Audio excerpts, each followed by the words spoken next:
Alright guys, what's up? Welcome to another small video.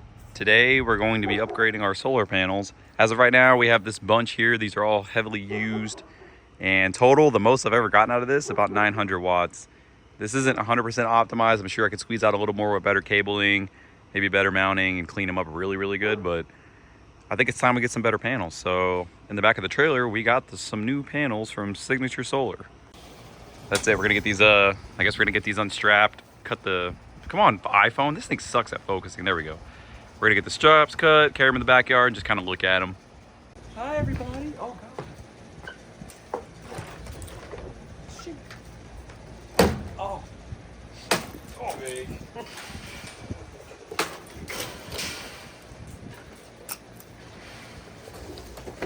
Check the paint, bro. Well, they keep them outside. Oh. Oh. I got it.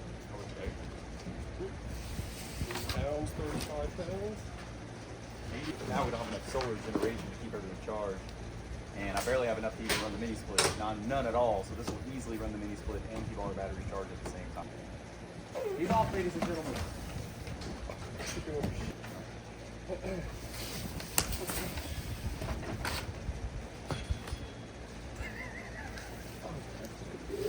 Okay. These things are a beast. I can't. They get blew away in the flood.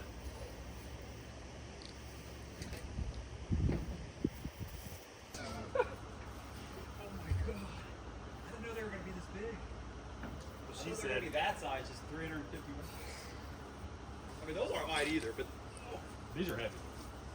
Grab the scale. I said 40 at first. All right. Okay.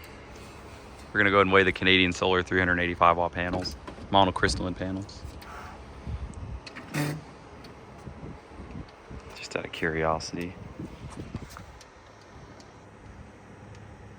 183, damn fat boy. Okay, I'll do it. Alright, you ready? Yeah. You gotta wait.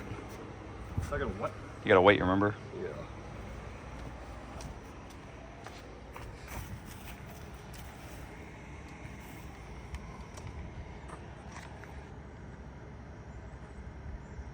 $235.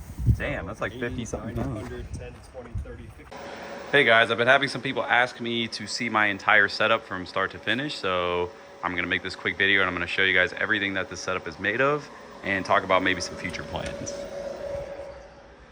So it starts out here. We have 8 Canadian Solar 385 watt panels. We got these from Signature Solar. They're very ghettoly mounted right now. I have a custom frame I'm experimenting with to make, and then I have 2 more panels over there, so I have 10 of these total that I would like to get connected total. I also have 4 Harbor Freight 100 watt panels sitting over there that are currently not being used, but that's probably going to be more than likely for the 12 volt system that we're not really using anymore. So these are the panels we have, and we have 1 single wire. These are all wired in series, and then the wire kind of comes in through here. I still need to make a pass through to the house, and yeah, let's go in the house and I'll show you guys the rest of it. Obviously we have the mini splits that's the mini split that's powered by the solar. As far as the brains and the control center, we're using an EG4 6500 EX 48 volt. This is a very good inverter. I've been running this almost continuously now for at least 2 months, and I've had 0 issues with it. I have it wired with 4 gauge cables. We have a big fuse, and we also have a current shunt, and this is the monitor I use to kind of monitor the system, the state of charge, power going in and out. And you can see we've ran almost 300 kilowatt hours through it, no issues. As far as the output, we're just running power strips for now, so I have 2 power strips going to the output of it. But in the future, when we go to remake all this, we're going to build a nice sub panel with a distribution box, and we're going to make it a little bit safer, put some breakers and all that stuff. As far as batteries go, we're running 1 EG4 LL version 2. This is a 5.12 kilowatt hour battery, 48 volt, 100 amp hours. And we have a custom made Calb 180 16S pack back there. And that gives me a total of almost 9 kilowatt hours, and this is 5 kilowatt hours, so almost 14. However, these cells are used, so I'm not gonna say they're 100% rated. They're probably a little bit less than that. It runs a Dali BMS for BMS management, and then it also has its own shunt right here. so I can individually monitor that, individually monitor this, make sure the state of charges aren't fluctuating between each other too much. And honestly, for the most part, they do stay pretty close. If you do cycle this a lot without fully charging it, they can kind of get away from each other. Keep in mind, if you're going to do that, just maybe every now and again fully charge the system. That way both batteries can become fully charged, because they can kind of differentiate between the two as they run. And that's it. That's the entire system. And I mostly use this to run the little Alamo mini split we got on Amazon that we did a video about, and that's it. And I don't ever run my home central air, and I have noticed my electric bill is slightly lower. I only use about 150 kilowatt hours a week, whereas before I was using closer to 230.